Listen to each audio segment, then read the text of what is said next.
신문 읽어주는 남자입니다. 윤 총장의 이른바 고발 사주 의혹과 관련해서 헌정 쿠데타다라고 여권은 목소리를 높이고 있고 야권에서는 공작 정치의 끝판왕이다라고 비판을 하고 있습니다. 어제 법사위 여야가 이 문제를 두고 정면 충돌했습니다. 잠시 후에 살펴보겠습니다. 오늘 조간신문 함께 하시죠. 먼저 동아일보입니다. 윤석열 고발 사주 의혹 정치권 공방 확산. 여당에서는 국기문란 사건이다. 윤 총장은 여권의 정치 공작이다라고 맞받아치고 있습니다. 박범계 장관이 수사 전환도 고려 중이다라고 윤 총장 공격에 가세를 했습니다. 그러자 윤석열 캠프에서는 허무맹랑한 보도다라며 정면 대응하고 있는 상황입니다. 김웅 의원, 이 당사자 중 한 명인데 고발 사주의 실체가 전혀 없다라고 소위 자맹을 깨고 김웅 의원이 이야기를 시작했습니다. 그런데 여야 모두에서 김웅 의원의 태도가 모호하다라는 비판이 양쪽에서 모두 제기되고 있습니다. 받았다는 건지 안 받았다는 건지 전달을 했다는 건지 안 했다는 건지 뭐 하나 김웅 의원이 명확하게 이야기하지 않고 있기 때문입니다. 단순히 기억이 안 난다라고 하는데 김웅 의원의 말 어디까지 들어야 될까요? 잠시 후에 이야기 나눠보겠습니다. 다음 신문입니다. 이번엔 경향신문입니다. 중원에서 충청도에서 본 이재명의 대세 바람이 과연 태백산맥과 소백산맥도 넘을 수 있을까요? 민주당이 TK와 강원 경선에 돌입했는데 만약에 TK와 강원에서 마저도 이재명 대세론이 확인된다면 남은 경선에도 큰 영향을 미칠 것이 분명합니다. 이재명 후보는 부친이 삼척 광산에서 근무했다라고 친근함을 어필했고 이낙연 후보, 이낙연 캠프는 다소 충격을 받은 듯 일정을 전면 재조정하고 있다고 합니다. 잠시 후에 이야기 나눠보겠습니다. 다음 신문입니다. 이번엔 한겨레 신문입니다. 영국식의 방역 해제 없다. 일각에서 위드 코로나 정책으로 대전환하는 거 아니냐라는 관측이 있는데 정부는 그 기대감을 경계하고 있습니다. 일거의 방역 해제는 없다는 겁니다. 방역 긴장감을 낮아지게 할 우려가 있다라며 선을 그었습니다. 다음 신문입니다. 이번엔 중앙일보입니다. 288g 미수가 중에서도 가장 작은 초미수가 25주 만에 나온 국내의 가장 작은 아기 생존율 1%라고 모두가 걱정했을 때 체중 2kg까지 불어서 건강하게 퇴원을 했습니다. 주치의는 생명의 위대함을 일깨워줬다고 놀랐습니다. 건강하게 잘 자라기를 저희도 응원하겠습니다. 지금까지 신문 읽어주는 남자였습니다.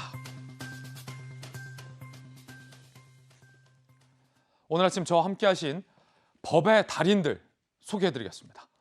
검사 출신의 변호사 김광삼 변호사님, 변호사 출신의 최재형 캠프의 천하람 공보특보 나왔습니다. 부산의 재선 의원, 민주당의 전재수 의원님, 청와대 출입기자 출신의 이재명 선임기자 나왔습니다. 어서 오세요. 반갑습니다. 안녕하세요.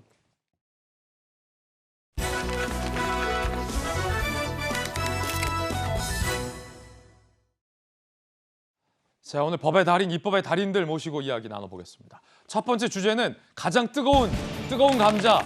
윤석열 총장이 사주했다, 고발을. 이 의혹. 민주당에서는 쿠데타다, 헌정 쿠데타다라고 비판을 하고 있고 윤석열 캠프 측에서는 이제 그만할 때도 되지 않았냐. 국민들이 한 번 속지 두 번 속냐 정치 공작. 반박을 하고 있는 상황입니다.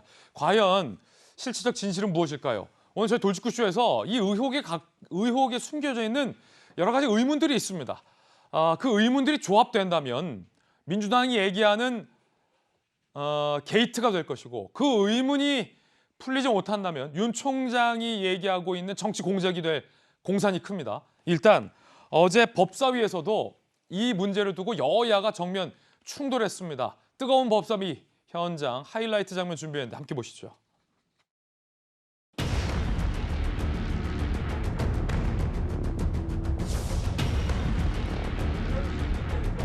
지금 언론에 나온 내용을 그대로 좀 더 정확하게 하자면은 윤석열의 검찰 이용 총선 개입 시도 사건, 총선 개입 검풍 시도 사건 이게 정확하다고 생각합니다. 검찰의 고위 간부, 그것도 검찰총장의 가장 최측근 인사가 특정 정치 세력을 공격하는 고발장을 써가지고 고발 사주를 했다. 민주공화국의 근간을 흔들 수 있는 국기문란 사건으로 보지 않을 수 없습니다. 단순히 그 텔레그램 사진 자료 몇 개 나와 있고 실체도 없고 음모와 주장만이 난무하는 이런 사안을 가지고 여기서 논의한다는 것 자체가 법사위의 위상을 우리가 스스로 떨어뜨리고 있지 않나. 한번 바꿔서 얘기할게요. 얼마 전에 확정된 김경수 지사 드루킹 댓글 조작 사건입니다. 김경수 그 지사가 당시에 문재인 대통령 그 후보의 수행실장이었습니다. 손준성 검사가 대검의 수사정보정책관이었다는 이유만으로 윤석열 총장이 사주한 거라면 마찬가지로 이 드루킹 댓글도 마찬가지로 문재인 후보가 사주한 것이 됩니다. 이렇게 구순하게 고발을 사주합니까? 김웅 의원을 통해서? 그리고 검찰총장이 또 손준성 기획관이 바보입니까? 그렇게 모자란 사람들 아니에요. 여야가 뜨거웠습니다. 오늘 돌직구쇼 미리 예고드리면 오늘 저희 스튜디오 분위기는 방송 전부터 뜨겁습니다. 자, 여야를 대표해서 대표 주자들도 모셨고 검사 출신의 법조인도 오늘 모셨습니다. 미리 예고드립니다. 오늘 뜨겁습니다. 이 논란 지금부터 시작하겠습니다. 박범계 법무부 장관은 이거 수사감이다.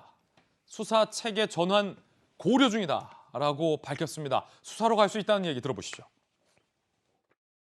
총장의 지시나 묵인이나 혹은 사전 사후에 인지 없이 그런 행위를 할 수 있었겠습니까? 가장 가까운 관계입니다. 네, 그렇습니다. 그걸 넘어서서 윤석열 전 검찰총장과 손준성 담당관 사이에는 그 이상의 관계가 저는 있었다고 생각합니다. 그 이상의 관계가 저는 있었다고 생각합니다. 이 사건이 감찰을 뛰어넘어서 이제는 수사로 넘어가야 된다. 수사로 넘어가서 손준성 검사의 휴대전화를 압수수색해서 관련된 증거 자료를 확보해야 하는 것이 가장 중요한 것이 아니겠느냐. 당사자가 부인하고 있기 때문에 제대로 된 규명이 부족하는 경우에는 저는 의원님께서 말씀하시는 수사 체제로의 전환도 고려를 해야 신속하게 가야 된다고 생각합니다. 자, 민주당과 법무부 장관의 이야기를 들어보니 만약에 감찰 결과 아무것도 발견되지 않는다 하더라도 수사로 이어질 수 있다는 의지가 읽히는 대목인데 현재 스코어 말씀드리면 손준성 검사가 전혀 내가 만든 게 아니고 전달한 바 없다라고 부인하고 있는 상황에서도 법무부 장관은 손준성 검사가 작성한 것으로 보이고 윤 총장과 가깝고 그 이상의 무언 관계가 있다라는 의혹을 제기하고 있는 그런 상황이에요. 이재민 기자. 그렇죠. 지금 양쪽 여야 모두 프레임 짜기가 한창인 것 같습니다. 그러니까 이것이 사건의 실체와 무관하게 서로 유리한 프레임을 만들고 있는 건데 지금 여당 같은 경우는 뭐 북풍 공작과 이제 대비해서 검풍 공작이다 이런 식으로 좀 프레임을 짜고 있는 거고 반면에 윤석열 캠프 측에서는 이회창 씨 아들 병역 의혹을 허위 폭로했던 김대엽 씨 사건에 비유해서 뭐 제2의 병풍이다 이런 식으로 이제 결국 양쪽이 서로 공작을 하고 있다 이런 이제 주장을 펴고 있는 건데 자 어떤 사건의 프레임을 짜려면 최소한 사건의 실체를 알아야 되는 거죠. 그런데 사실 지금까지 규명된 실체가 뭔 거죠? 참 실체가 지금 없는 거죠. 현재까지는요. 그야말로 뭐 여태까지 그나마 남아있는 어떤 증거라는 게 공소장인데 고발장이죠. 고발장인데 그 고발장이 뭐 검찰이 쓴 것 같다. 뭐 혹은 뭐 그 고발장에 첨부된 실명 판결문은 뭐 아무나 구할 수 있는 게 아니다. 뭐 이런 게 이제 검찰에서 나왔을 것이라는 주장인데 사실 그야말로 추측에 불과한 거죠. 추정에 불과한 거죠. 그렇다 그러면 결국 모든 국민의 첫 번째 판단 근거는 아마도 대검 감찰 결과가 될 겁니다. 예. 전 여기서 굉장히 좀 어제 법사를 보면서 당황스럽고 좀 놀라운 게 뭐냐면 바로 박범계 법무부 장관의 태도입니다. 자, 그럼 대검의 감찰 결과가 나오면 그거를 이제 근거로 해서 국민들이 판단할 텐데 지금 나온 건 이미 대검의 감찰 결과를 과연 믿을 수 있느냐 이겁니다. 그러니까 현 정부가 임명한 김호수 검찰총장 그리고 한동수 감찰부장이 지금 감찰을 이제 시작하고 있는데 굉장히 추미애 전 장관과 가깝다 이런 게 기존의 평가였습니다. 그렇다 그러면 법무부 장관은 최소한 저 자리에서 현재 감찰이 진행되고 있어서 답변하기 어렵다. 뭐 이 정도가 정답 아니겠습니까? 예. 그런데 어제 답변이 이런 겁니다. 윤석열 전 총장과 손준성 수사정보정책관이 각별한 사이다. 그래서 어떻다는 거죠? 그래서 이것은 공작이라는 건가요? 법무부 장관이 감찰 결과 나오기도 전에요? 그러니까 이런 식의 규정이 오히려 이 사태를 더 혼란스럽게 만들고 있는데 자 선거를 앞두면 최소한 내각은 중립적인 신용이라도 하는 게 정상적인 겁니다. 그런데 전혀 그렇지 않은 태도를 보이는 법무부 장관을 보면서 이 사건의 결과가 어떻게 나오든 과연 그 결과를 수긍하겠는가라는 좀 근본적인 의문이 들었습니다. 자, 일단 이재명 기자의 문제 제기는 박범계 장관이 장관으로서의 태도가 잘못됐다라는 지적입니다. 이재명 기자의 생각은 감찰 결과가 어찌 됐든 수사까지 생각하고 있다. 그리고 감찰 결과를 건너뛰고 윤 총장과 손준성 검사 사이에 아주 가까운 무언가의 관계를 상정하면서 의혹을 부추기고 있다는 게 이재명 기자의 문제 제기인데 여권을 대표해서 나온 전재수 의원님의 생각은 어떠십니까? 일단은 저는 이제 법무부하고 대검의 감찰 가지고서는 이 사건의 실마리를 풀 수 없다. 아, 그래요? 예, 왜냐하면 뭐 어제 오늘도 이제 뉴스에 나왔지만 가짜 수산업자에게 금품을 받은 검사를 압수수색을 하려고 그러니까 그 압수수색 바로 직전에 핸드폰을 초기화했다는 거 아닙니까? 그리고 이제 한동훈 검사장 같은 경우도 지금도 비밀번호를 안 가르쳐 줘가지고 휴대폰 포렌식을 못 하고 있어요. 그러니까 이게 검사라는 사람들은 이제 수사를 하는 사람들이기 때문에 이게 지금 무엇을 이제 증거인멸을 해야 되고 무엇을 없애고 해야 이게 이 처벌받지 않는지를 너무나 잘 아는 것이죠. 그런 측면에서 예를 들면은 손준성 수사정보정책관 같은 경우는 지난주 금요일부터 지금 계속 연차를 내고 있습니다. 출근 안 하고 있죠. 출근 안 하고 어디 가서 뭐 하는 거죠?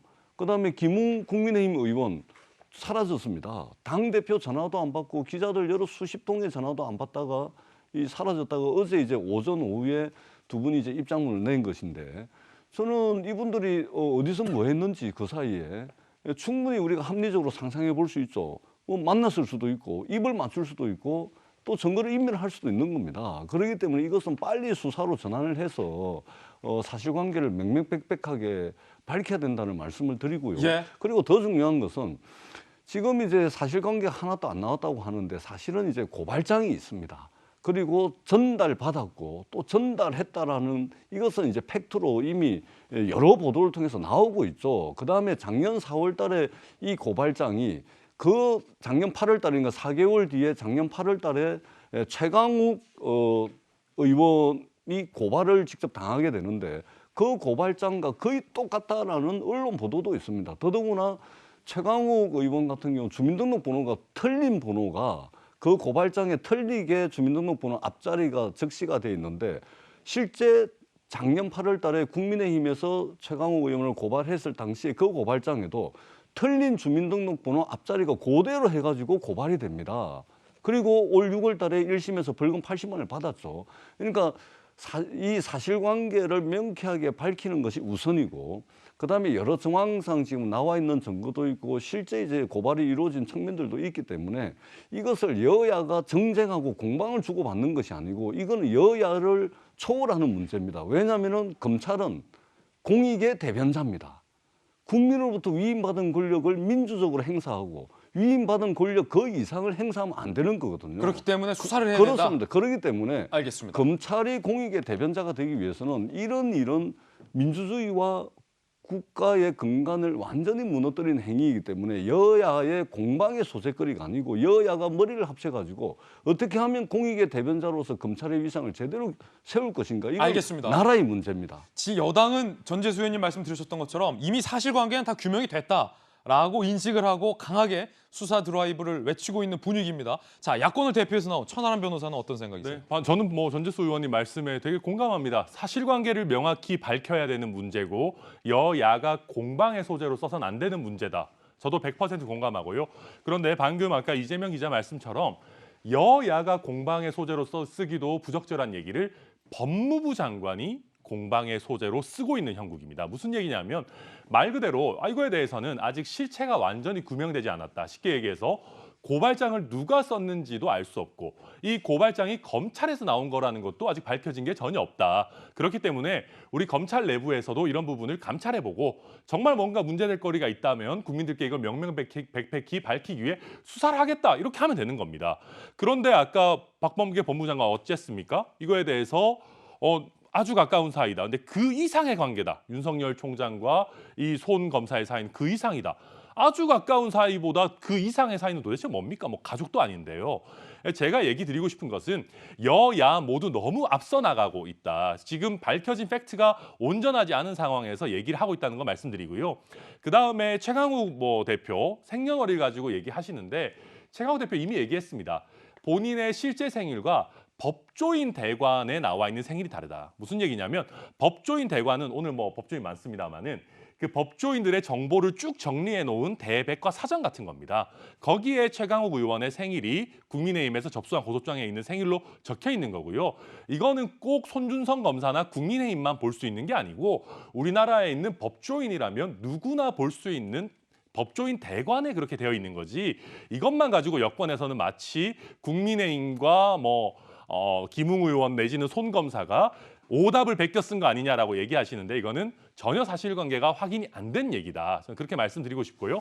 그다음에 지금 얘기하시는 것 중에 마치 전달되고 이런 것들이 다 됐다라고 되어 있는데 전달받은 사람의 신원이나 이 사람이 과연 국민의힘 사람인지 국민의힘 안에서 어떤 일을 하고 있는 사람인지도 명확하게 판단된 게 사실 없습니다. 그렇기 때문에 우리가 너무 추측성으로 여야의 공방으로 몰고 가는 것은 옳지 않다. 나아가서 법무부 장관이 그런 것은 더더욱 옳지 않습니다. 알겠습니다. 여야 대표 주자들의 의견 들어봤고요.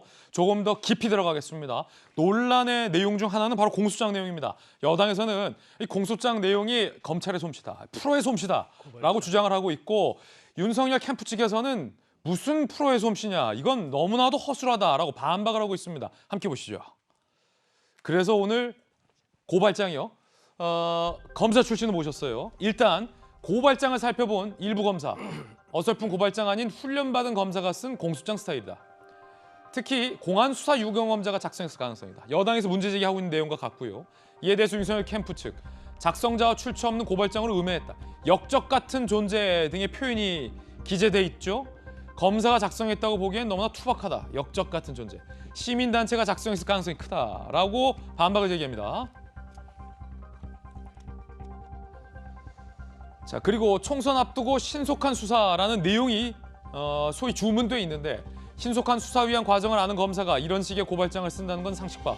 고발에도 배당에 수일 10수일 걸리는데 총선 코앞에 신속 수사 강조하는 게 말이 되느냐라고 윤석열 캠프 측에서는 반박을 하고 있습니다. 자, 검사 출신 모셨어요. 김광선 변호사님. 첫 번째 논란이에요. 고발장의 내용이 프로의 솜씨다. 아니다. 이건 프로의 솜씨 할 수 없다. 검사 출신이시니까.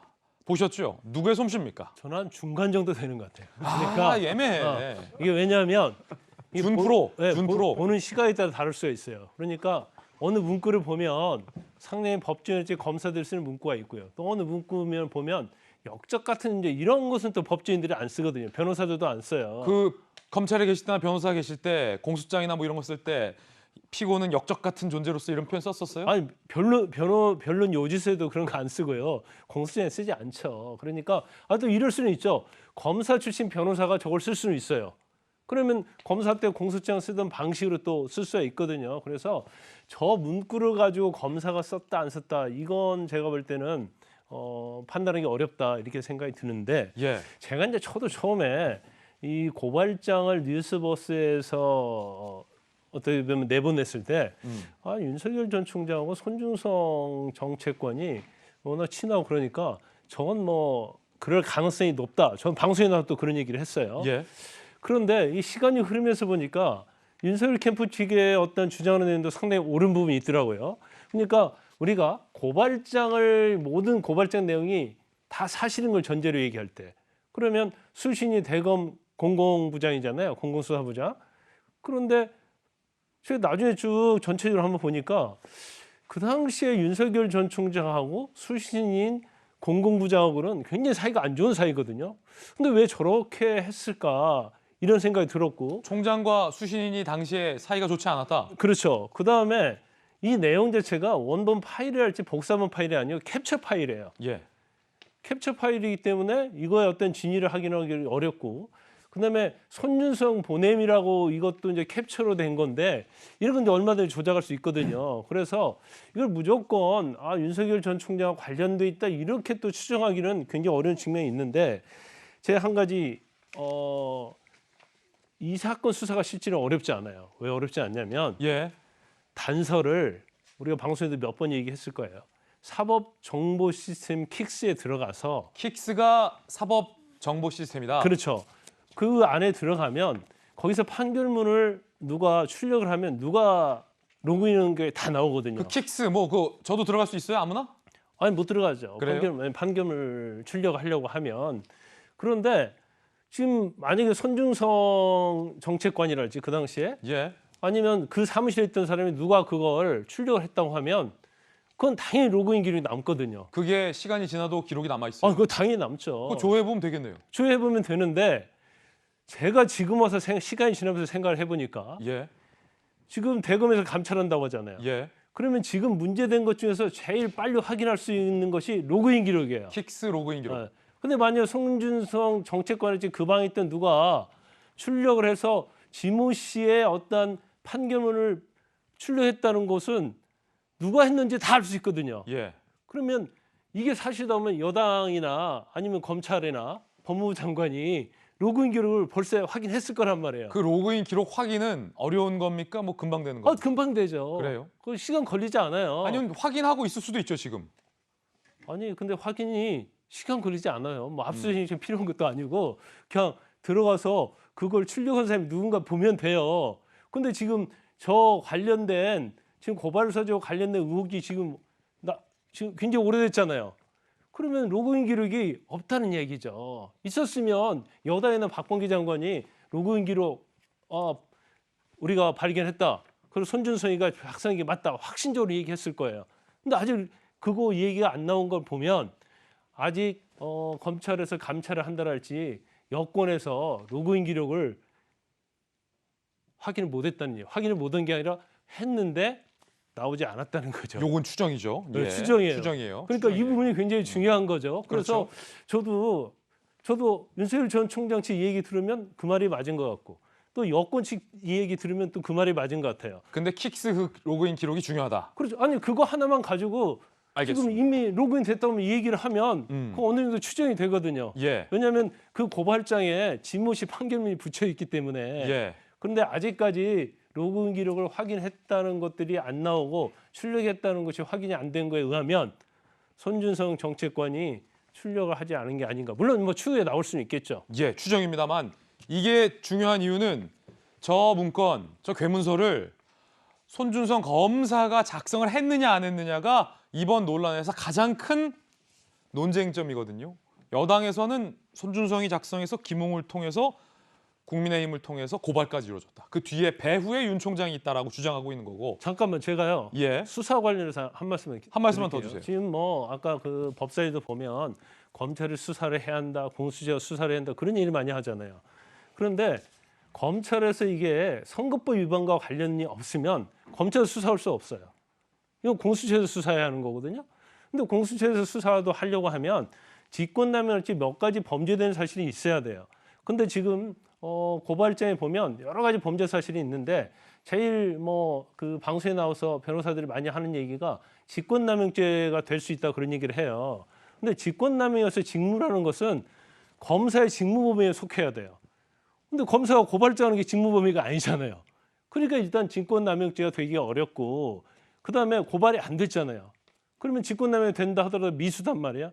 미수에 대한 조항이 없어요. 그래서 정치적으로 뭐 수사를 해야 한다고 어쩐다고 하는데 판결문을 갖다가 불법으로 출력한 개인정보보호법 말고는 이게 처벌할 수 있는 죄명이 없어요. 알겠습니다. 결과적으로 용두사미가 될 수밖에 없다. 저는 그렇게 봅니다. 잠시 후에 다시 한번 좀 들어보겠고 관건은 즉 이 문건을 손준성 검사가 작성했느냐 안 했느냐와 관련돼서 여야의 이견이 있는 건데 앞서서 킥스 로그인 기록을 보면 그거를 알 수 있다. 하지만 로그인 기록에 대한 결과는 현재까지 알려지지 않은 상황이다라는 좋은 지적이었어요.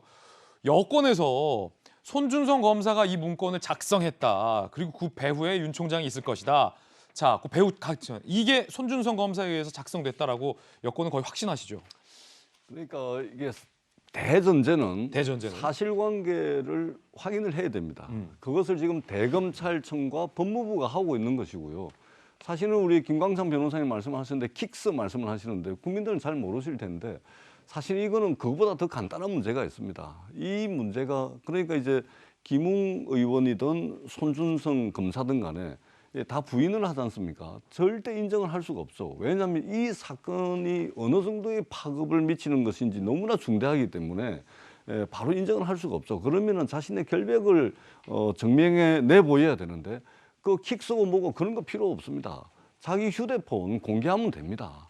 그 휴대폰 보면은 이게 전달하고 한 거 다 나옵니다. 그 다음에 검찰까지 갈 필요도 없이 민간의 요 용산 전자상가만 가도요 포렌식 할 수 있습니다. 그거 해가지고 그냥 끝내는 것이 맞는 것이지 이것을 그 뭐 킥스까지 나오고 이렇게 할 이유가 없는 거죠. 그래서 휴대폰을 다 까면 그 시점에 통화를 나오게 돼 했는지 있는 전달을 거예요. 했는지. 예, 그렇습니다. 그다음에 김광삼 변호사님 지금 킥스 그 간단한 건데 이것도 빨리 공개를 안 하고 있다 이미 파악을 했을 텐데 대검이든 법무부의 감찰이든 그렇게 간단하게 되는 것이 아니죠. 설사 그것이 기록의 유무를 파악을 했다 하더라도 감찰 결과를 종합적으로 발표를 하는 거지 그거 하나 나왔다고 발표하고 이거 하나 나왔다고 발표하고 그렇게 하질 않는 것이죠. 그래서 대검과 법무부의 감찰 결과는 좀 기다려봐야 된다 이런 생각이 들고 가장 중요한 것은 사실관계를 밝히는 것은 예. 지금 모든 뉴스를 다 압도를 하고 있습니다. 그렇죠. 이게 그렇기 때문에 본인들이 밝히는 겁니다. 그런데 지금 김웅 의원 같은 경우는 최초에 이제 뉴스버스 기자가 취재 확인 과정에서 통화하면서 했던 내용이 틀리고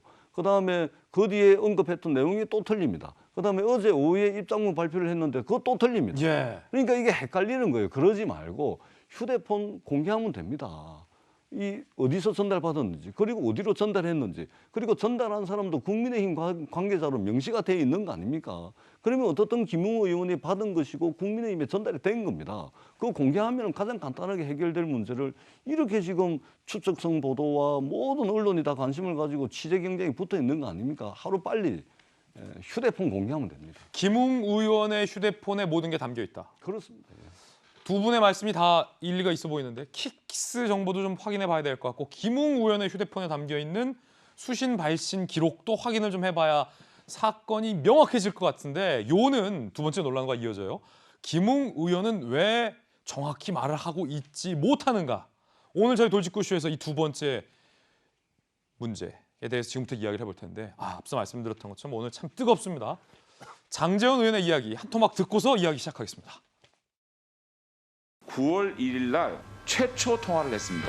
이 통화 기록은 의도적으로 보도하지 않았습니다. 기자가 김웅 의원에게 물어봅니다. 손준성 검사 아시죠? 성 검사만이 보니까 의원님한테 최강욱 유시민 고발장 전달을 했던데 윤 총장한테 요청받고 그러신 거예요? 그건 아니고 윤 총장하고는 전혀 상관없어요. 검찰 쪽에서 제가 받은 건 아니에요. 윤 총장은 상관없다. 제가 만들었다.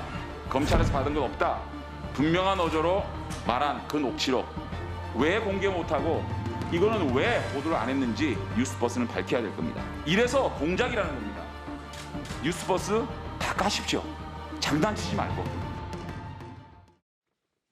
자, 윤석열 캠프 상황실장 장제원 의원이 이 의혹을 보도한 매체를 일컬으며 장난하지 말고 다 깔아. 이재명 기자. 자, 지금 이게 어떤 내용이죠? 장난하지 마라.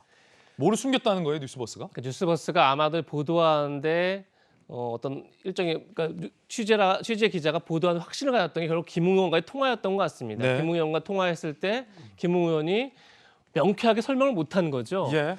받은 것 같기도 하고 그리고 자기가 썼는데 손준성 검사로부터 조언을 들은 것 같기도 하고 굉장히 애매모호하게 답변을 하니까 그리고 나서 고발장을 전달할 때 손준성 보냄이라는 표시가 있으니 그러면 맞나보다라는 확신 속에서 아마 보도를 한 걸로 보입니다. 그런데 장제원 의원의 문제 제기는 그 전에 지금 이렇게 애매모호 말하기 전에 통화한 내용을 보니까 그때는 내가 썼다. 그리고 윤 총장은 전혀 관여하지 않았다고 명백하게 얘기했다. 왜 그거는 밝히지 않았느냐라고 문제 제기를 하는 거죠. 뭐 장제원 의원 입장에서 특히나 윤석열 캠프 입장에서 뭐 지적할 수 있는 대목 같습니다. 그런데 제가 볼 때 이 사안을 키우는 데 1등 공신은 언론 보도가 아닙니다. 전 김웅 의원이라고 생각합니다. 김웅 의원에게 책임이 있다. 저는 그렇게 보고 김웅 의원은 지금도 오락가락하고 있습니다. 그러니까 어젯밤에 동아일보하고 인터뷰한 거에서 보면 이재명 기자. 김웅 의원이 오락가락하고 있다라고 지금 말씀을 주셨는데 도대체 김웅 의원의 입장이 뭡니까? 이매체 다르고 저매체 그게 다르고. 가장 궁금한 건데 어젯밤에 동아일보가 또 인터뷰를 했더라고요. 어젯밤 동아일보 내용. 본인 스스로 기각합니다. 뉴스버스 기자가 처음에 전화 왔을 때 본인이 약간 술에 취해 자다 갑자기 전화 받았고 그래서 오락가락하게 답변을 했다고 얘기를 합니다. 술에 취해서 전화를 받았다고? 그러면 지금이라도 오락가락하지 말아야 되는데 통화부 인터뷰 내용도 이런 겁니다. 누가 나에게 그걸 전달했는지, 그래서 내가 그것을 진짜 받아서 전달한 게 맞는지, 그리고 실제 그것이 검사로부터 나온 건지, 손준성 검사로 나온 건지 기억이 안 나서 답변을 못 하겠다. 그러면서 이 답변을 해야 할 책임은 검찰과 취재원한테 있다 이렇게 얘기를 합니다. 본인이 핵심 당사자는 불구하고. 예. 그리고 사실 굉장히 실망스러웠던 대목은 뭐냐면 이렇게 얘기를 합니다. 어제 해명에도 그게 있지만 기자들한테 보낸 해명에도 자기가 만약에 전달을 했다 하더라도 자신은 단순 전달자라 위법한 행위를 한 게 없다. 그러니까 마치 이 문제가 지금 자기가 불법을 했느냐 아니면 법적으로 문제가 없느냐의 논쟁으로 이해를 하고 있더라고요. 아니 누가 그 관심 하나도 없는데 자기 그러니까 그거는- 이건 마치 지금 아직도 본인이 정치인이 아닌 거죠. 본인이 무슨 법률가이기 때문에 예. 지금 누가 법률에게 위법하냐 아니냐를 문제 삼고 있는 게 아니라 어쨌든 간에 이 사안이 그러니까 아까 전에 뭐 김광석 변호사 말씀하셨지만 이게 법적으로 과연 뭐 직권남용이 되느냐 아니면 뭐 선거법 위반이 되느냐 이런 걸 떠나서 본인이 야당 정치인이 됐는데 이제는 법조인이 아니지 않습니까? 당시에 후보였기 때문에. 그런데 검사로부터 여권 인사를 고발해달라는 것을 청탁을 받았다라면 그 자체가 정치적으로 문제가 될 수 있는 거죠. 지금 그 문제를 따지고 있는데 본인은 아직도 내가 전달했다 하더라도 나는 단순 전달자이기 때문에 위법한 게 없다. 그런데 전달했는지 안 했는지 기억도 안 난다. 기억도 안 난다. 뭡니까 그러니까 이게? 이게 참 난 저는 김웅 의원의 태도가 굉장히 실망스럽고 이 문제의 본질 자체가 어쨌든 이 뉴스 그러면서 또 이런 얘기도 하죠. 뉴스버스의 보도가 조작이 아니라면 그거는 손준성 검사가 보냈다는 얘기가 되기 때문에 손 검사 해명해야 된다. 이런 식의 태도입니다 지금. 그래서 저는 김웅 의원이 전 아무리 당시에 이제 4.15 총선을 바로 앞둔 시점이기 때문에 굉장히 정신이 없었다 치고 그리고 또 뭐 본인이 뭐 수많은 제보를 받았다선 치더라도 제가 앞서 말한 것처럼 아니 검찰의 그것도 대검의 핵심 간부로부터 고발장을 받아서 전달했다 그러면 그것에 대한 문제의식이 전혀 없었다는 것 자체가 문제인 거죠 사실은요. 예. 그런 점에서 김웅 의원이 기억이 안 난다. 그리고 내가 증명할 방법이 없다라고 물러설 문제는 아니다. 그런 점에서 좀 김웅 의원이 지금 이 사태를 촉발하고 키우는데 굉장히 중요한 역할을 하고 그런 점에서 좀 김웅 의원이 책임 있는 답변을 해야 된다. 이런 말씀 드리고 싶습니다. 윤석열 캠프와 국민의힘에서도 김웅 의원의 애매모호한 태도를 비판하는 목소리가 나왔습니다. 여야 모두 김웅 의원에 대해서 비판적인 입장이 많습니다. 들어보시죠.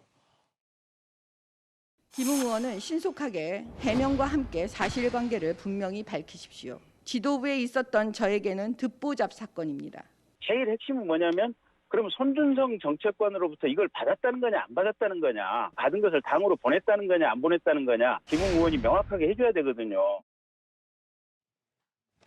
자 오늘 뭐 입법의 달인들 나오셨으니까 일단 천하람 변호사님, 네. 김웅 의원 손준성 검사와 동기잖아요. 동기죠. 앞서서 전재수 의원님이 기억이 안 나면 용산 전자상가를 가라.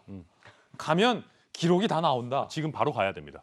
어떻게 보세요? 아니 받았다는 거예요, 안 받았다는 거예요, 전달했다는 거예요, 안 전달했다라는 거예요, 자기가 작성했다는 거예요, 안 했다는 거예요. 지금 뭡니까 이 태도? 너무 이상하죠. 그러니까 예를 들어서 그 사이에 휴대전화를 바꿨거나 뭐 텔레그램의 서비스에서 탈퇴를 했거나 뭐 모르겠습니다. 근데 네. 요즘 포렌식 기술이 워낙 좋아가지고요. 그때 당시에 썼던 휴대전화만 가지고 정말 말씀대로 용산에만 가도 다 나옵니다. 지금 가라, 용산 가라. 지금 가야 됩니다. 지금 뛰어가야 되고요. 지금 9시 29분. 그럼요. 지금 문 열었을 겁니다. 근데 이제 무슨 얘기냐면 저는 야권 입장에서 가장 걱정되는 것이요. 제가 만약에 민주당 당대표라면 이걸 질질 끌 겁니다. 예. 대선 직전까지 계속 감찰한다, 시간 끌고 감찰도 불명확하다 해서 수사 넘기고 공수처에 보내느니 마느니 그럼 공수처 관할 없으면 다시 경찰에 보내느니 하면서 수사 결과 뭔가 굉장히 있는 것처럼 예. 대선을 앞둔 1월이나 2월 정도에 이거를 터뜨릴 수도 있겠죠. 뭔가 만약에 있다면. 질질 끌 것이다. 질질 끌 것입니다. 그렇게 되면 야권에서 윤석열 후보를 포함한 모든 후보들이 아무리 좋은 정책을 내놓고 아무리 좋은 행보, 이벤트 뭐 한다 하더라도 이거에 다 묻혀버리게 됩니다. 그렇겠죠. 그러면 김웅 의원도 좀 그 유승민 후보 캠프에 있지 않습니까? 그 유승민 후보한테도 안 좋아요. 그렇다면 이 부분에 대해서 예컨대 빨리 밝혀서 윤석열 후보 캠프에 뭐가 있다 하더라도 예컨대 설령 그거 빨리 당대표 쪽에 전달을 해서 당대표가 빨리 판단을 할 수 있도록 도와줘야 되고요.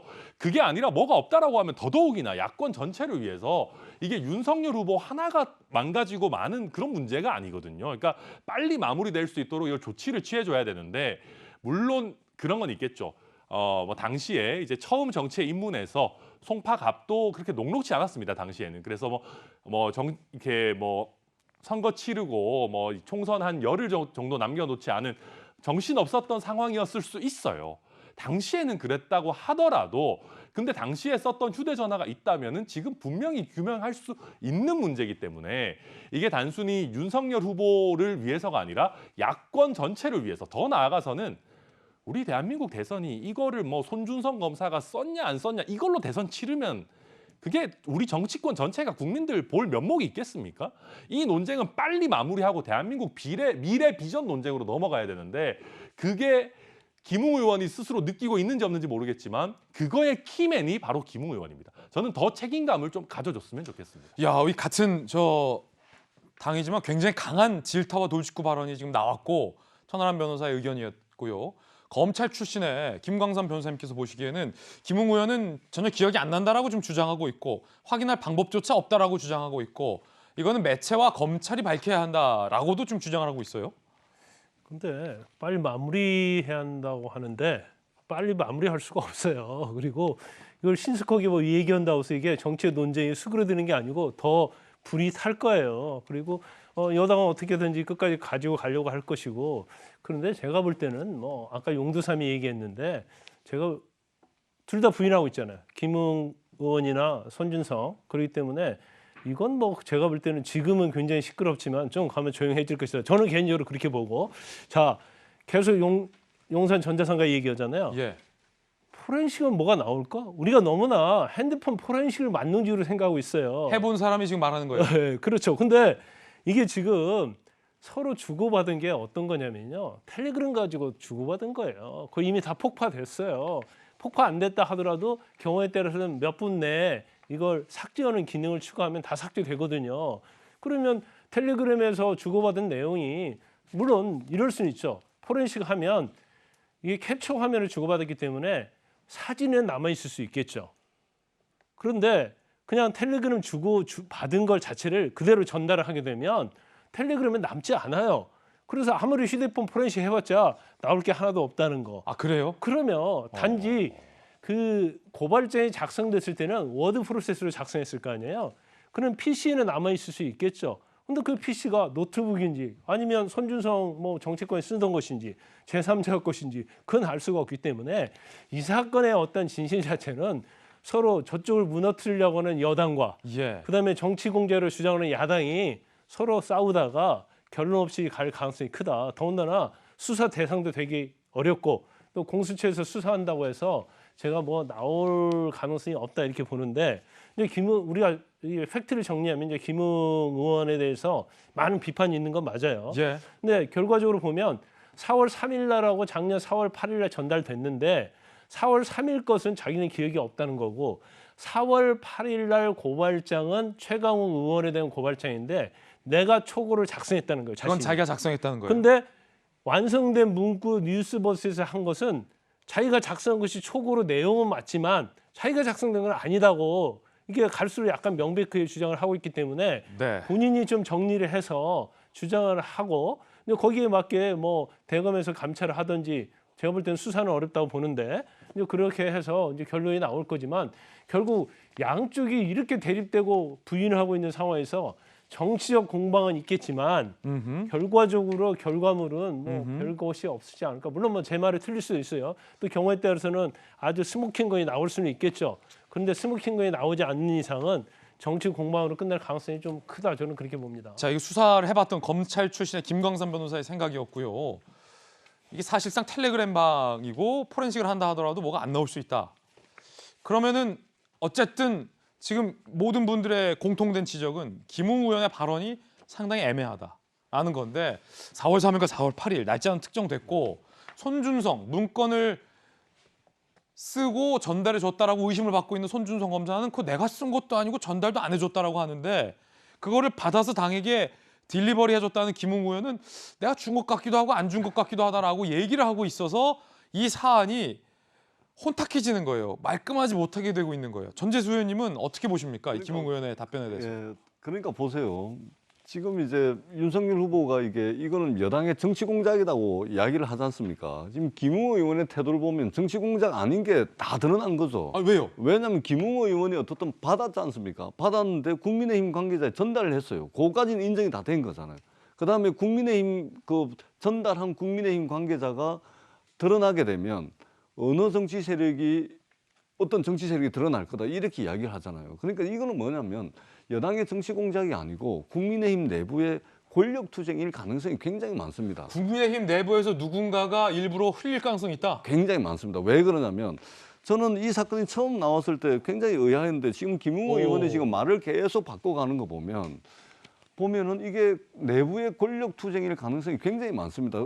동아일보 어제 그 인터뷰에서 취재원이 드러나면 배후에 어떤 정치 세력이 있는지 다 알게 될 것이다. 예. 이 이야기를 하거든요. 그러니까 이것은 정치 공작이 아니고 그러니까 이게 굉장히 사소한 문제에서 발생을 한 거죠. 김웅호 의원이 누군가로부터 받았는데 그걸 전달했어요. 전달했는데 확인하고 난 뒤에 방을 폭파해라 했는데 그러면서 김웅호 의원이 자기 텔레그램은 폭발을 했어요. 근데 그 기능에 보면 상대방 방도 폭파할까요? 뜨거든요. 아, 그런 게 있어요? 그럼요. 그걸 같이 폭발해야 전달해준 상대방의 텔레그램도 같이 폭파가 되는데 혹시 폭발 많이 해보셨어요? 해봤죠. 텔레그램? 예, 해봤죠. 그런데 그거를 자기 것만 폭발한 거예요. 그러니까 전달받은 거는 그대로 남은 것이고 그 국민의힘 관계자가 남은 그걸 갖고 지금 누군가 제보했을 것이다. 뉴스버스가 취재를 한 거거든요. 그러면은 그 국민의힘 관계자가 왜 제보를 했겠습니까? 직접 자기 핸드폰 취재기자한테 다 보여줬다는 거 아닙니까? 그렇기 때문에 이것은 상당히 아마 조금 더 들어가 봐야 되겠지만 이건 뭐 정치 공작 이걸 떠나가지고 지금 국민의힘에는 당의 주인이 없어요. 분란이 생겨도 누구 하나 어른이 있어가지고 어른이 나서가지고 도닥거리고 위로하고 중재해가지고 이거를 뭐 해결할 만한 당의 어른도 없는 상태입니다. 그러다 보니까 당의 주인 자리를 놓고 더더구나 이게 대선하고 이게 결부가 돼버리니까 이게 엄청나게 치열한 이게 저 내부의 권력 투쟁이 벌어지고 있는 것이 아닌가 이렇게 봅니다. 나중에 나와보면 아마 알겠죠. 야, 이 논의가 상당히 좀 다차원적이고 굉장히 좀 흥미로워지고 있는데 그러니까 전재수 의원님의 주장은 또 새로운 국면에 대한 의혹 제기입니다. 이거 우리가 공작한 거 아니다. 니들 내부에서 뭔가 권력 투쟁이지 않냐라는 전재수 의원님의 주장이었습니다. 자, 그렇기 때문에 일단 대검의 감찰 결과를 좀 봐야 될 것 같은데 어디까지 왔을까요? 이재명 기자가 설명을 해주시죠. 지금 대검 감찰부가 김호수 총장의 지시를 받아서 감찰을 시작했죠. 그게 지난주 금요일 날 시작한 걸로 이제 알고 있죠. 손준성 검사가 예전에 근무했던 지금 이제 대구 고검에 있지만 그 당시에 있었던 대검 수사정보정책관을 있었기 때문에 그 당시 사용했던 PC를 입수해서 포렌식을 통해서 고발장 초안이 과연 있었는지 지금 확인하고 있는 작업 중이다. 이렇게 지금 알려지고 있습니다. 그리고 지난해 4월 3일 날 지금 말씀드렸던 것처럼 고발장에 실명 판결문이 포함되어 있죠. 근데 실명 판결문이라는 것은 검사, 판사 말고는 열람할 수 없기 때문에 그 열람 여부가 결국은 손 검사가 실제 고발장 작성했는지 그 고발장을 전달했는지 굉장히 중요한 증거가 되겠죠. 그래서 그 여부를 확인하고 있다는 건데 문제는 제가 조금 전에 말씀드렸던 것처럼 과연 검찰 내부의 감찰을 특히나 대검 감찰부장이 한동수 감찰부장인데 과거 윤석열 전 총장을 징계하는 국면에서 굉장히 추미애 전 장관과 편에 섰다는 표현이 좀 이상하지만 어쨌든 추미애 전 장관을 열심히 도왔다 이렇게 좀 알려지고 있는데 과연 그 감찰부를 믿을 수 있느냐 이런 게 검찰 내부에서 나오고 있는 거죠. 지금 정의도 부장검사도 내부 통신망에다 이제 그런 글을 게재하는 거죠. 한동수 감찰부장이 총장 징계 사태 당시에 신라젠 취재 의혹에 윤 전 총장이 관여했다 이런 진술서를 냈던 사람이다. 과연 이 사람이 감찰 결과를 믿을 수 있느냐 이런 이제 의혹이 제기되고 있는 그런 상황이다. 이렇게 볼 수 있을 것 같습니다. 예, 자 여러 패널들의 오늘 뜨거운 논란 잠시 후에도 또 계속됩니다. 자 이번엔 저희가 준비한 두 번째 이슈로 이게 이어집니다. 주제는 심상치 않은 야권 내에서의 홍준표 바람이라는 제목이고 윤석열 후보가 어떤 입장을 추가로 냈을까요? 이준석 대표와 만났다고 합니다. 자 일단 이준석 대표를 만난 후 윤석열 후보의 이 의혹에 대한 입장, 추가 입장입니다. 들어보시죠. 고발 사주 의혹이 좀 나오고 있는데 이 부분에 대해서도 어떻게 대화를 나누셨고 그렇다면 그런 대화는 저희가 나눌 계제가 전혀 아니고요. 우리 당의 구성원 후보를 포함해서 여러 가지 공격이나 이런 것들은 적극적으로 대처하라는 제가 주문을 의원님들께 했습니다. 네, 설명이 있으셨을 것 같거든요. 제가 궁금한 게 없었는데 어떻게 설명이 있었겠습니까? 대표님하고 그런 말씀 나누질 않았고 검찰총장을 고립화시켜가지고 일군의 그 정치 검사들과 여권이 소통을 해가면서 수사 사건들을 처리해 나간 것 자체가 그게 정치 공작 아니겠습니까? 그거를 상시해온 사람들이기 때문에 또 이 프레임을 만들어가지고 하는 거니 저는 국민들께서 이런 거 보고 결코 좌시하지 않을 거라고 생각합니다. 자, 윤석열 후보의 입장 들어봤고 이준석 대표가 윤 후보를 만난 후에 네거티브 대응 조직을 만들기로 했습니다. 이거 어떤 조직일까요? 이준석 대표, 선거 다가올수록 우리 후보와 당에 대한 네거티브와 공세가 강화돼 후보들을 적극적으로 보호하고 검증할 조직 구성에 실무적으로 착수하려 한다라고 입장을 밝혔습니다. 천하람 변호사님, 사실 이 국면에서 이준석 대표가 소위 윤석열 캠프 일각에서는 이 대표와 당 지도부가 적극적으로 윤 후보를 전면적으로 보호하지 않느냐에 대한 불만 사항도 좀 있는 것 같아요. 그러던 터에 후보와 대표가 만나고서 이런 대응 조직을 만든다고 하는데 이게 뭐 어떤 조직인 겁니까? 기본적으로 뭐 검증단이라는 얘기를 하죠. 말 그대로 후보가 갖고 있는 여러 의혹들을 좀 당이 선제적으로 미리 좀 파악을 해서 그거에 대해서 뭐 방어할 수 있는 논리를 좀 만들자. 그리고 거기에 적극적으로 좀 더 방어를 하자라는 취지로 만드는 조직인데요. 저는 솔직하게 말씀드려서 윤석열 후보 캠프의 이야기가 조금 설득력이 없는 것 같아요. 그래요? 이준석 대표가 열심히 방어하지 않는다라고 하는 것이. 예. 왜냐하면 뭐 방어를 하려고 해도 사실관계가 어느 정도 명확하게 파악이 돼야지 방어를 할 수 있는 게 아니겠습니까? 아까 방금 우리 화면에서 나왔습니다마는 이준석 대표가 지금 할 수 있는 최대한의 방어는 사실관계가 파악되지 않았기 때문에 여기에 대해서 우리 당 입장에서도 코멘트 할 수 있는 게 없다라는 정도입니다. 여기서 당이 더 적극적으로 나가는 것도 사실 무리고요. 저는 개인적인 의견에서 이준석 대표가 저 검증단을 만든다라는 것 자체의 뜻은 좋다고 생각해요. 근데 현실적으로 이걸 만든다고 해서 뭘 할 수 있을 것인가? 예를 들어서 당에서 어떤 후보의 의혹을 먼저 선제적으로 파악한다 칩시다. 당이 굉장히 어려운 상황이 될 수 있습니다. 이거를 공개를 할 겁니까? 아니면 뭐 공개를 안 하고 방어 논리만 개발할 겁니까? 그러다가 이게 나중에 국민들께 문제가 되면 당까지 피해를 입을 수가 있는 부분이기 때문에 저는 이준석 대표가 당 지도부가 뭔가 해야겠다라는 문제의식 자체를 가지는 선의는 이해하지만 오히려 저는 당이 어설프게 검증단의 형태로 개입을 했다가 더 큰 문제가 야기될 수 있다. 오히려 이 검증은 솔직하게 얘기해서 야권 후보 상호 간의 영역으로 남겨두는 것이 오히려 당 입장에서는 안전하지 않을까 하는 저는 그런 걱정도 됩니다. 윤석열 후보를 향해 제기된 이 의혹과 관련해서 야권의 전 대권 주자들의 입장이 조금은 다릅니다. 이게 묘합니다. 구도가. 함께 보시죠. 자, 일단 홍준표 후보가 가장 앞서서 윤석열 후보를 때리고 있어요. 아무래도 지지율이 많이 지금 추격을 하고 있는 모양새니까 요때 더 공세적으로 홍준표 후보는 나오고 있는 것 같아요. 윤 전 총장의 묵시적 지시 없이 불가능. 마치 여권의 주장과 일치합니다. 이건 총장이 지시했다. 김웅 텔레그램 방폭파는 위법성을 인지한 것이다. 정치 공작 운운 말고 당사자를 대국민 고백해야 된다. 홍 후보가 가장 매섭습니다. 그다음에 유승민 후보, 사실이라면 한 톤이 좀 떨어지죠. 검찰총장의 공권력을 사유한 헌법 유린 범죄. 뒷말은 무시무시합니다. 자, 반면 원희룡 후보는요. 입장이 다릅니다. 사실관계를 밝히는 것을 넘어 공격하는 건 신중하라. 하태경 후보도 사실 확인 전 내부 공격을 자제하자라는 다른 입장을 보이고 있는 상황입니다. 그 가운데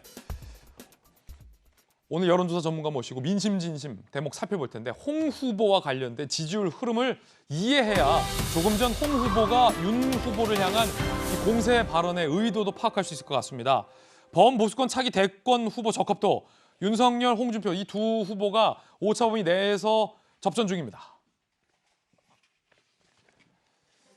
TBS와 KSY의 여론조사 결과에 따르면 윤석열 후보가 28.2%, 홍준표 후보가 26.3%, 유승민 10.1%, 안철수 5% 이렇게 나오는데 윤석열 후보와 홍준표 후보가 오차범위 안에 들어왔습니다. 상당히 지금 접전 중이다라고 표현할 수 있을 것 같습니다. 배종찬 소장님 모셨습니다. 어서 오세요. 안녕하십니까. 민심진심.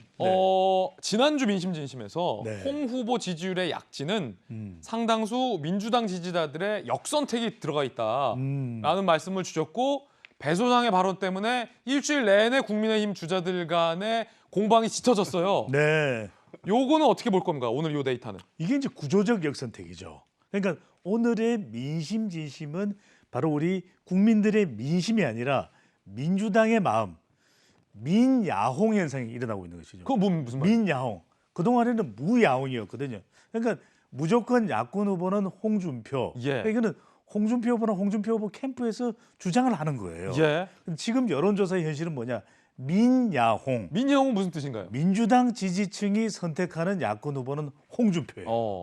그러니까 실제로는 지금 오차 범위 내에 홍준표 후보가 이 윤석열 후보와 대등할 정도의 지지율이 나오고 있는 것은 이 국민의힘 후보에 대해서 보수 진영의 후보에 대해서 더불어민주당 지지층들이 윤석열 후보를 압도적으로 대거 선택하고 있는 것이거든요. 그러니까 국민의힘 지지층이나 또 보수층에서도 지지율이 살짝 올랐어요.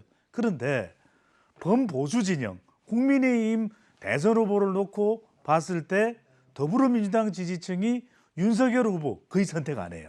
그런데 홍준표 후보를 압도적으로 선택합니다. 그런 이유는 윤석열 후보를 공격하고 견제하는 홍준표 후보가 마음을 끌어당긴 거죠. 그러니까 이른바 민야홍. 지금 이제 홍준표 후보는 이런 이야기를 합니다. 무야홍에서 민주당 지지층이 선택하는 야권 후보는 홍준표, 민야홍으로 갔다가 이제는 돌돌홍으로 가고 있다. 그건 뭡니까? 돌고 돌아서 홍준표다. 돌돌홍. 예.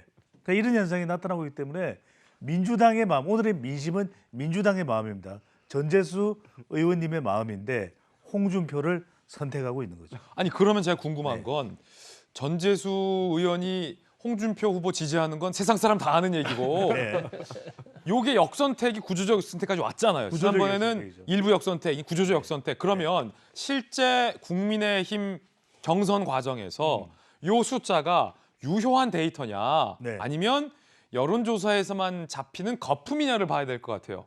이렇게 나타날 수가 있죠.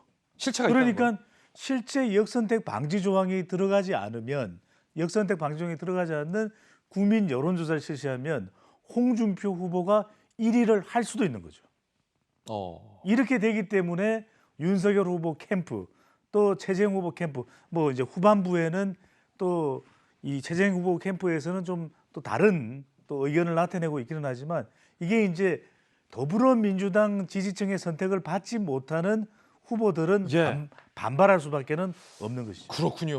앞서서 이제 민주당에서 홍준표 후보를 밀고 있다라는 분석 주셨는데 뭐 김어준 씨의 방송을 들어봐도 그렇고 정청래 의원의 발언, 우리 저 전재수 의원님의 지지 등을 봤을 때 민주당에서는 홍준표 후보에 대해서 선호를 하고 있는 것은 맞는 것 같습니다. 그런데 한 여론조사 결과 보니 홍 후보가 이낙연 후보까지 제친 결과, 물론 오차범위 아니죠, 그것도? 오차범위 안에서 접전 중인 양상까지 나왔습니다. 함께 보시죠. 자, 요 데이터인데 이재명 28.0, 윤석열 26.4. 아까는 이제 범야권이었고 이건 여야 다 실시한 여론조사 결과에서도 홍 후보가 13.6, 이낙연 후보가 11.7. 그러니까 홍준표 후보가 이번 여야를 다 한 여론조사에서는 윤석열 후보 근처에도 못 갔어요. 그런데 홍 후보와 이낙연 후보가 오차범위 내에 들어왔다는 것.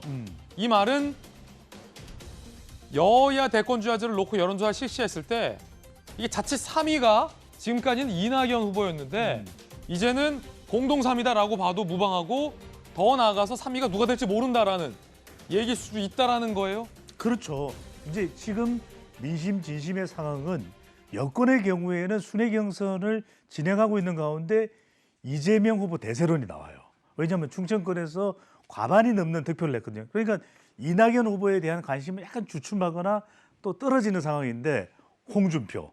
바로 이건 두 가지 이유가 있습니다. 다자 대결에서도 지지율이 올라갔다. 하나는 홍사이다 현상. 홍 골라 내가 되면 안 될 수 있어요. 하는 이 홍준표 후보의 도대체 누굴 따라하는 건지 모르겠어.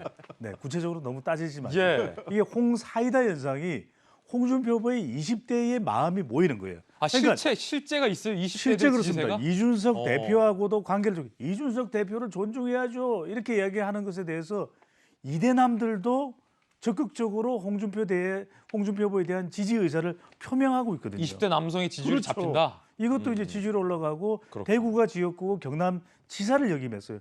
영남권에서도 지지율이 올라갑니다. 그다음에 또 하나의 연상은 홍사이다가 있고 또 하나는 윤헌들이죠. 윤석열 후보가 고발 사주 의혹이 어떤 영향을 미치든 간에 논란은 부정적인 영향을 미치거든요. 어쨌거나 간에 이건 뭐 진상 규명이 돼야 돼요. 그러다면 그래도 본선의 맛을 본 이 홍준표 후보의 경쟁력을 무시 못합니다. 그러다 보니까 영남권 그렇군요. 또 국민의힘 보수층 지지율이 살짝 조금씩 올라가는 현상이 나타나고 있는 것이죠. 이야, 이게 현재 스코어는 이게 뭐 거품이다 아니면 뭐 역선택이다, 실책 없는 거다는 논란이 많지만 어쨌든 분명한 건 여론조사 상에서는 홍 후보가 야권에서는 이제 확실한 2위권까지는 올라왔고 여야 대선 주자 전체 지지율에서도 3위권까지는 홍 후보가 올라왔다라는 게 현재 스코어일 것 같습니다. 여론조사 내친 몇 가지 더 보겠습니다. 정권 교체가 많을까요? 정권 유지가 많을까요? 자, 배 소장님 정답은? 네, 정권 교체가 높아요. 근데 뭐 이게 뭐 거의 오차 범위 내 정도의 뭐 수준, 약간 살짝 벗어나는 정도이기 때문에 아주 큰 차이가 있다고는 못하겠지만 지금 대통령의 국정 수행 평가를 보더라도 부정 평가 그대로 높죠. 그래서 이제 정권 교체가 높은데 그럼 왜 이 국민의힘 후보와 또 국민의힘 주자들이 지지율이 월등히 높아야 되는데 왜 그러냐? 그러게요. 그래도 이재명 후보의 경우에는 자기 지지층을 가지고 있는 거지. 예. 반면에 윤석열 후보는 주로 이제 반문 정서를 흡수를 해서 만든 지지 기반이기 때문에 지금 또 검찰총장 때의 이 구설, 논란 이게 이제 나오니까 흔들해지게 되는 것이네. 그러니까 중요한 것은 정권 교체 여론이 조금이라도 더 높습니다. 얼마만큼이나 국민의힘이 단합, 통합 또 이 지지율을 결집시킬 수 있느냐가 앞으로의 주목해야 될 부분으로 봐야 되겠죠. 자, 배 소장님과 함께 민심진심 오늘 흥미로운 데이터들 살펴봤습니다. 다음 주 민심진심도 기대해 주시기 바라겠습니다. 이번엔 저희가 준비한 다음 뉴스입니다. 이재명, 이낙연, 여권의 두 주자들의 전략은 사자성어로 명백히 다릅니다. 본선 준비, 와신 상담. 한 기수 살펴볼 텐데 일단은 충청에서 과반을 얻은 이재명 후보는 본격적으로 본선으로 직행할 것을 준비하고 있는 듯합니다. 함께 보시죠. 자, 지금 여야 대통령 선거의 대진표가 지금 선서히 드러나고 있는 국면입니다. 확정적이진 않습니다만 이재명 후보 입장에서는 결선이고 뭐고 그냥 본선으로 바로 가자라는 게 목표겠죠. 54.7. 12일 1차 슈퍼위크에서 과반 이상이 목표다. TK 강원에서도 이런 흐름을 이어가면 결선 투표 없이 승리가 가능할 것이다. 요거는 맞죠. TK 강원 충청까지 다 과반을 넘으면 뭐 본선 직행이 굉장히 유력해질 수 있다는 관측이 나오고 있습니다. 자, 일단은 이재명 기자, 슈퍼위크가 도대체 뭐예요? 지금 이제 처음 이번 주 시작한 거는 순회 경선이죠. 지역별로 돌면서 지역에 있는 뭐 권리당원, 대의원들 중심으로 투표가 이루어지는 건데 이제 슈퍼위크는 이제 일반 선거인단입니다. 국민들 상대로 민주당이 선거인단을 모았죠. 지금 1차 선거인단 규모가 64만 명에 이릅니다. 아니 그럼 지금 공개된 충청은 슈퍼위크와 상관없는 거예요? 일반 국민 그렇죠. 권리당원하고 대의원 중심의 투표가 이루어졌던 거죠. 지역에 있는 충청도에 있는 이제 권리당원, 대의원들이 투표를 했던 건데 이번에 64만 명은 이제 전국의 국민들을 대상으로 각 후보 진영이 모은 선거인단이 투표를 하는 겁니다. 아, 그것과 앞서서 권리당원과는 합칩니까 나중에? 나중에 다 합쳐지는 거죠. 합쳐지는 거지만 결국은 이번 주 일요일이죠. 12일 발표되는 1차 선거인단 발표가 어떻게 보면 각 진영의 그야말로 어떤 세력을 확실하게 볼 수 있는 거죠. 그러니까 요거 슈퍼위크라고 표현하는 건 당색과 무관하게 일반 국민들을 그렇죠. 상대로 하는 거다. 전체를 상대로 하는 거기 때문에 그만큼 이제 이번 일요일 슈퍼위크라고 했던 1차 선거인단 발표가 저는 뭐 초반뿐이 아니라 결국은 큰 흐름의 결정적 분수령이 되겠다 이렇게 볼 수 있겠죠. 그 요게 뭐 2차도 있어요? 그러면 1차라고 하는 거예요? 2차, 3차까지 있습니다. 그러니까 1차가 끝나고 나면 다시 모집을 해서 2차 선거인단 투표를 하고 다시 3차 선거인단 투표를 하는데 이제 1차 선거인단이 아마 2, 3차에도 합류할 가능성이 높죠. 그런데 중요한 건 될 쪽에 선거인단은 다 참여를 하겠죠. 가능성이 높은 쪽은. 근데 그렇지 않은 쪽은 사실은 아무래도 투표율이 떨어지겠죠. 그렇게 되면 점점점 차이가 커지겠죠. 그런 점에서 1차 선거인단 발표가 2, 3차에도 결정에 영향을 미치지 않을까 이렇게 전망하는 게 합리적인 것 같습니다. 1차 슈퍼위크 전 국민을 상대로 하는 일반 여론조사 비슷한 건데 그거 결과는 언제 나와요?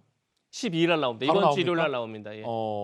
그러면 이재명 후보 입장에서는 충청에서 과반을 넘겼고 1차 슈퍼위크, 그러니까 이게 지역별로 순회하는 경선 따로 일반 국민들을 상대로 하는 여론조사가 따로 있으니까 첫 지역 경선에서 과반을 얻었으니까 첫 일반 국민 여론에서도 과반을 얻고 싶은 목표가 있을 것 같은데 전재수 의원님, 그게 어느 정도로 뭐 타당하다고 보세요? 가능성? 네, 가능성이 상당히 있다고 보는 것이 맞겠죠. 일단은 당심을 대변하는 것이 바로 대의원하고 권리당원입니다. 권리당원과 대의원은 당심을 반영하죠. 그다음에 9월 12일 날 이제 강원도 경선지에서 투표함을 열게 되는 국민선거인단, 소위 말해서 1차 이제 슈퍼위크인데 여기는 일반 국민들이 민주당의 대선 후보를 뽑는 데 참여하겠다 그래가지고 일반 국민선거인단입니다. 요거는 이제 민심을 대변하겠죠.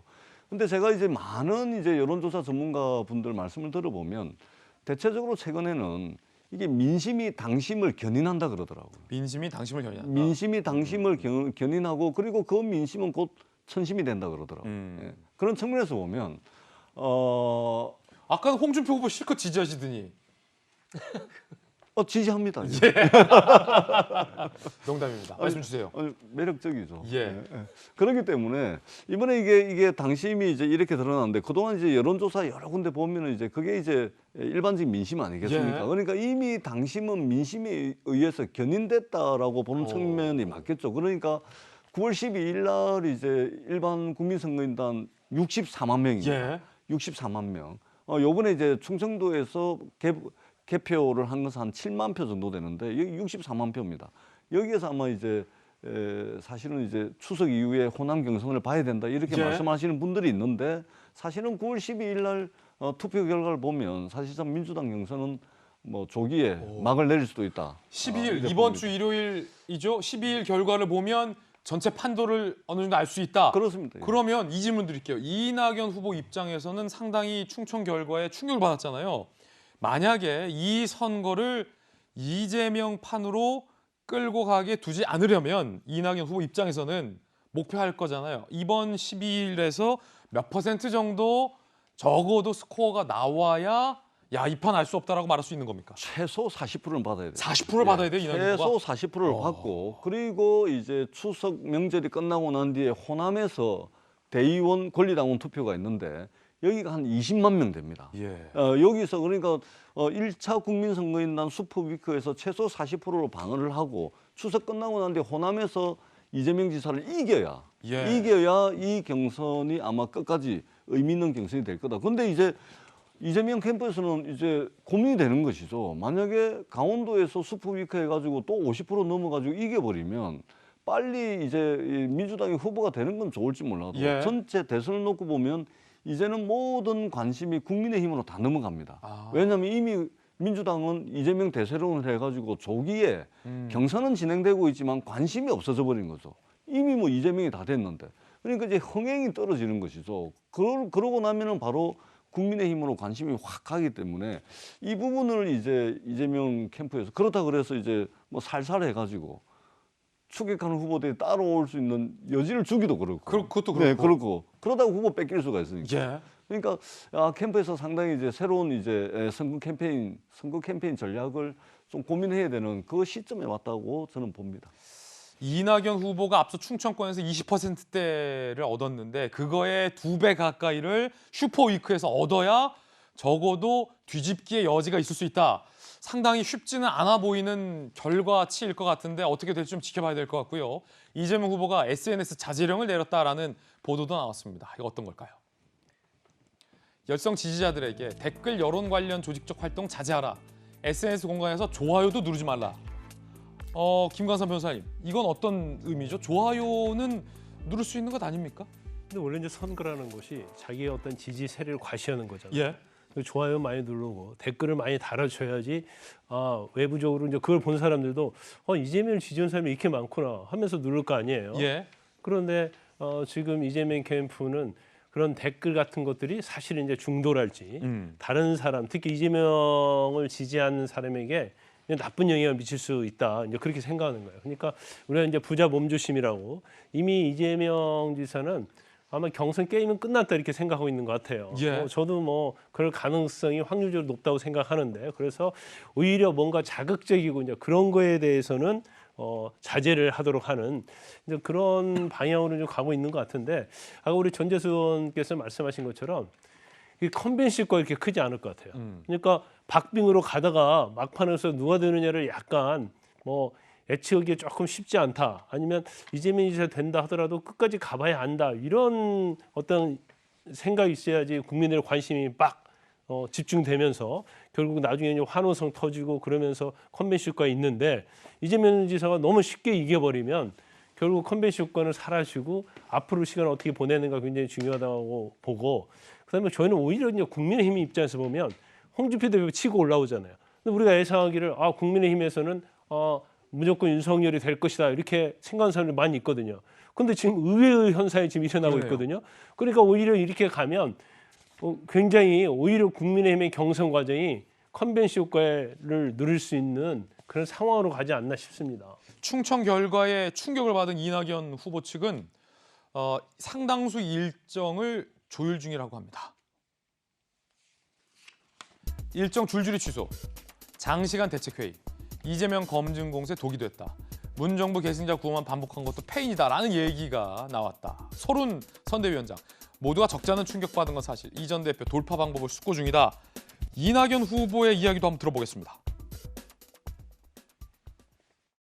정권에서 기대하신 만큼보다는 좀 저조하셨을 것 같은데 겸허하게 받아들입니다. 앞으로 최선을 다하겠다 하는 그런 마음입니다. 이후 일정에 대해서 좀 전략적으로 수정이 불가피해 보일 것 같은데요. 메시지를 어떻게 할 것인가, 정책을 어떻게 할 것인가 검토를 해야죠. 이낙연 후보의 말에서도 뭔가 좀 내상이 좀 있어 보여요. 그런데 이재명 기자, 유인태 의원 같은 경우가 이랬어요. 2, 3위 주자한테 미안하지만 게임 끝났다. 민주당의 원로잖아요. 이낙연 후보 측에서는 전략을 재점검한다고 하는데 당장 어떤 전략이 12일 일요일 코앞에 있는 슈퍼위크에서 전재수 의원 말씀 주신 것처럼 40% 이상의 유효한 골을 얻을 수 있는 전략이 과연 무엇이 있을까요? 참 어려울 것 같습니다. 그러니까 이게 전재수 의원님 계시지만 늘 정치권에서는 이길 때가 아니라 질 때 잘 져야 된다는 얘기를 합니다. 그건 뭐냐면 숫자의 문제가 아니라 내용적으로 잘 져야 되는데 지금 문제는 충청권에서 이낙연 후보가 더블 스코어로 졌다는 자체가 중요한 게 아니라 계속 뭐 이재명 지사의 무료 변론이라든지 아니면 지사 찬스라든지 계속 네거티브 캠페인을 계속 전개해 왔죠.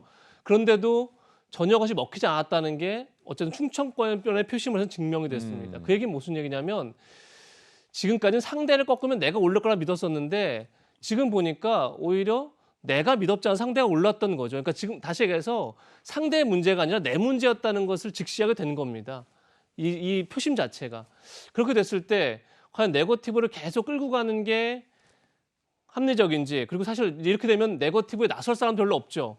만약 이재명 대세론이 구축이 되면 사실 이낙연 캠프에서 누가 네거티브를 나서겠습니까? 그것도 참 어려운 문제죠. 그런 문제도 있고 그렇다고 지금 후보 확정이 이제 한 달 남았는데 네거티브에서 포지티브로 다시 자신의 강점을 부각하는 캠페인으로 전환한다는 게 참 쉽지도 않죠. 그런 점에서 제가 볼 때 무슨 방향 전환 참 쉽지 않다. 그런 점에서도 불구하고 그럼에도 불구하고 이낙연 후보가 할 수 있는 건 역시 국정 안정감으로 계속 본인을 어필하는 것이 마지막 남은 과제가 아닌가 싶은데 글쎄요, 결과는 이제 12일 1차 슈퍼위크에서 어느 정도 어떤 추격할 수 있는 발판을 만들 수 있느냐 없느냐에 달려있는 게 아닌가 싶습니다. 자, 뭐 아직 끝난 건 아닙니다. 12일에 의외의 결과가 나올 수도 있으니만큼 12일 슈퍼위크 결과를 좀 지켜봐야 할 것 같습니다. 이번엔 저희가 준비한 다음 순서인데 뜨거운 소식들만 3가지 모아봤습니다. 돌직구 핫쌈 공개하죠.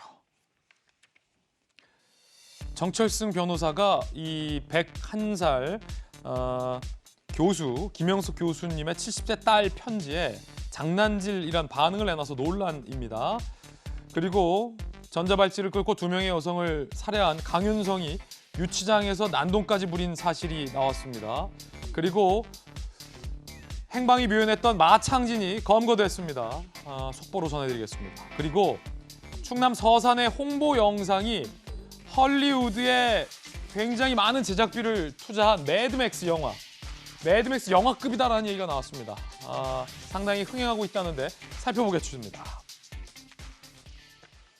백한세 김영석 교수의 따님이라는 분이 썼던 편지 내용, 정철승 변호사의 대응이 나왔습니다. 반응입니다. 광복회 고문 변호사이자 박원순 시장 유가족의 변호인은 경력이 있는 정철승 변호사. 따님이 나한테 글 쓰셨다면 나에게 보내주셨을 텐데 받지 못했다. 어떤 자들의 장난임이 분명하다. 나를 교묘하게 중상모략하는 내용 너무 비열하지 않나 라며 비판을 했습니다.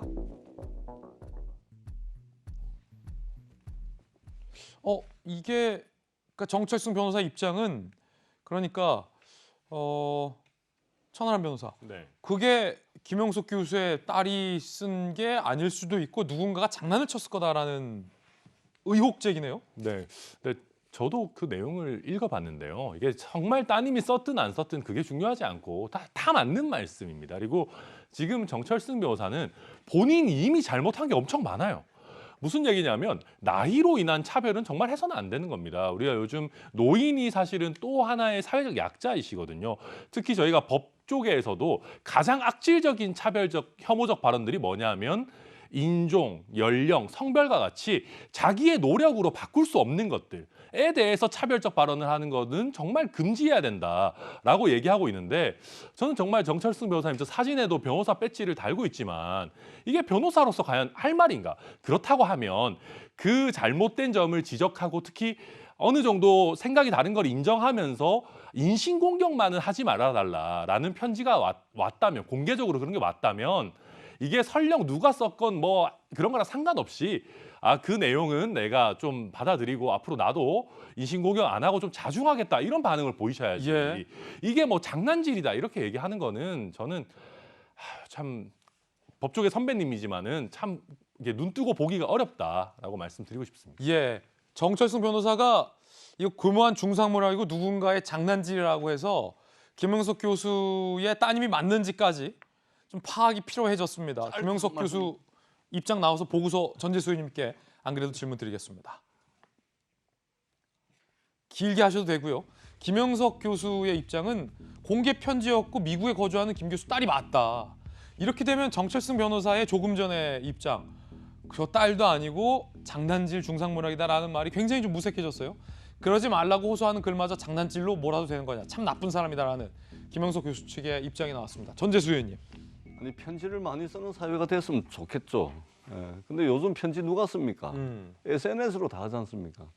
정철승 변호사도 SNS로 저 견해를 밝혔던 것이고, 근데 편지를 나한테 보내지 않았기 때문에 누군가 장난질했다라는 것은 누가 듣더라도 이게 잘 수긍이 안 가는 것이죠. 그리고 저도 이제 김영석 교수님 책도 저도 좀 읽어봤는 이전에 많이 좀 읽어봤는데 듣고 배울 게 많습니다. 그리고 요즘 어른들이 이제 막 이런저런 사회 약자로 불려지기도 하고 좀 안타까운 측면들이 없지 않아 있긴 하지만 옛말에 이제 어르신들은 걸어다니는 도서관이라 그러잖아요. 그런 경륜과 경험을 우리 사회가 얼마나 잘 녹여내고 받아서 사회가 한 단계로 조금 더 이제 나아갈 것인가 이런 고민들을 해야 되는데 이 정철승 변호사 저는 이제 개인적으로 전혀 모르는 분인데 이전에 썼던 걸 봤는데 좀 가혹합니다.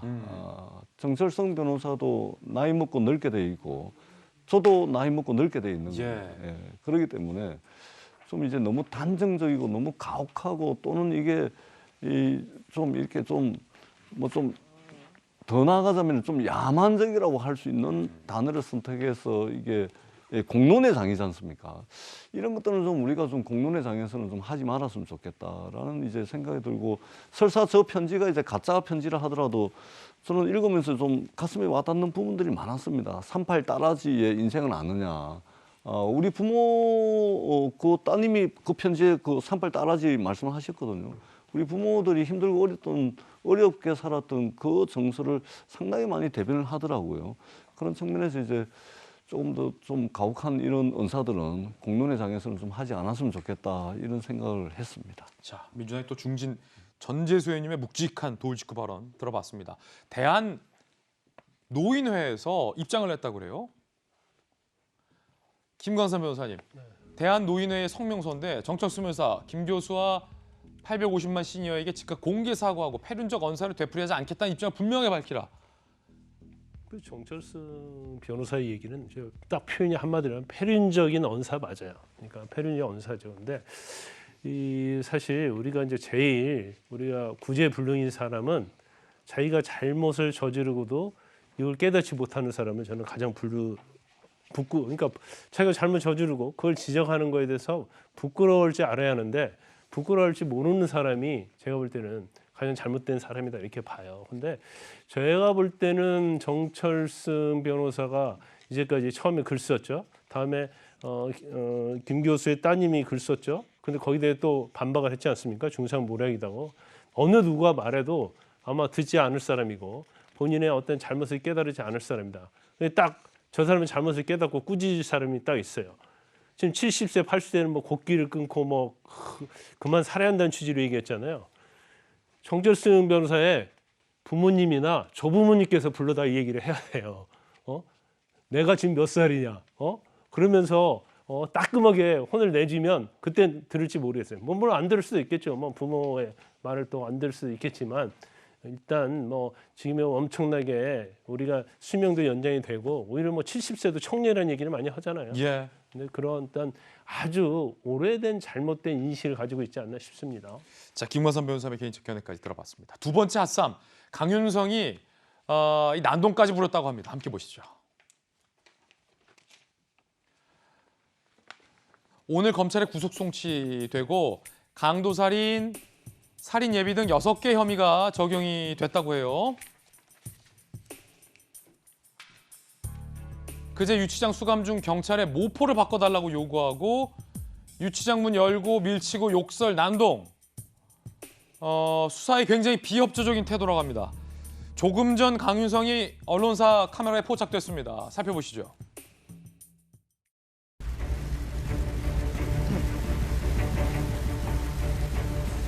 마스크 벗고 사과할 생각 없습니까? 여전히 반성 안 하십니까? 피해자 유족들에게 할 말 없습니까? 피해자분과 그 이웃 가족분들께 진심으로 사죄드립니다. 범행 언제부터 계획하셨어요? 언론 보도 뭐가 잘못됐다는 겁니까? 사실관계와 바르게 보도되지 않은 부분이 많았습니다. 어떤 점이 사실관계와 다릅니까? 성관계 문제로 살해한 게 아닌데 성관계 거부해서 살해했다는 보도가 잘못된 겁니다. 그럼 범행 동기는 돈 때문입니까? 네, 맞습니다. 가수는 왜 결심하시게 됐죠? 자, 지금 보면 김광삼 변호사님 검사셨잖아요. 반성의 의지가 전혀 없습니다. 그래도 전에 비하면 약간 누그러뜨려졌어요. 예. 그러니까 저도 이제 검사할 때도 마찬가지고 아마 경찰관도 마찬가지고요. 나중에 재판 때도 마찬가지예요. 최고로 다루기 힘든 사람이 강윤성 같은 사람이에요. 그러니까 왜냐하면 저 사람은 법정에서도 어떤 판결이 어떻게 나올지가 예상이 되거든요. 그러니까 법정 최고형이 나올 거예요. 그럼 자기는 앞으로 교도소에 있을 수밖에 없고 자기가 교도소 내에서 경찰관을 이렇게 폭행 협박을 하면 공무집행 방해잖아요. 그럼 일반 사람들은 내 죄가 공무집행 방해가 하나 추가돼? 그럼 형량이 늘어나겠네 하면서 굉장히 조심하고 겸손한 태도를 갖거든요.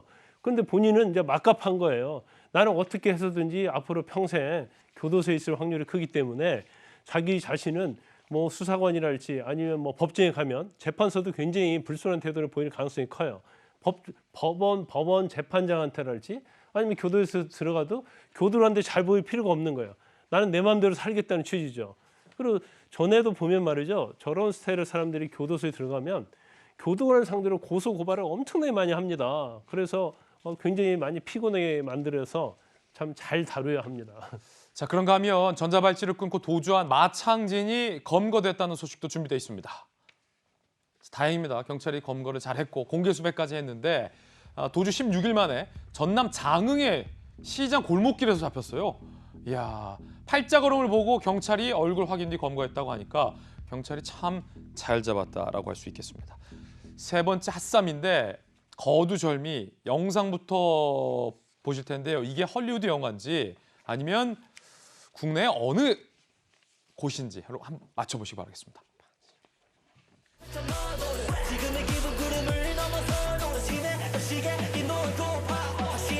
자, 헐리우드 영화 매드맥스 아닙니다. 이거 자세히 보시면 어르신들이 경운기를 몰고 충남 서산의 한 갯벌을 가로지르며 달리는 모습인데 이거 마치 멸망한 미래 사례를 다룬 헐리우드 영화 매드맥스 분노의 도로를 연상케 하는 충청남도 서산편 머드맥스, 매드맥스가 아니라 머드맥스.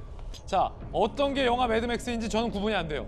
그런데 경운기가 머드맥스고 경운기가 아닌 게 매드맥스입니다. 이거 한국관광공사가 요즘 홍보 영상으로 굉장히 잘 뜨고 있는데 두 번째 작품이라고 해요. 관광공사 이야기도 한번 들어보겠습니다.